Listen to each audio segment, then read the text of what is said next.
Face ID is not available. Try setting up Face ID later on Android. Hello everyone, welcome to this channel. I'm Emily and I'm here to help you out today. So without any delay, let's get started. So first of all, on the settings application on your device. As you do that, scroll down and tap on passwords and security over here. As you do that, here you can see the option of face unlock.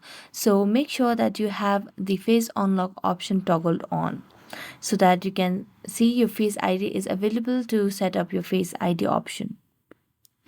Next, what you can simply do is go to the settings application again and tap on about phone and tap on your version and check for the updates available for your device over here.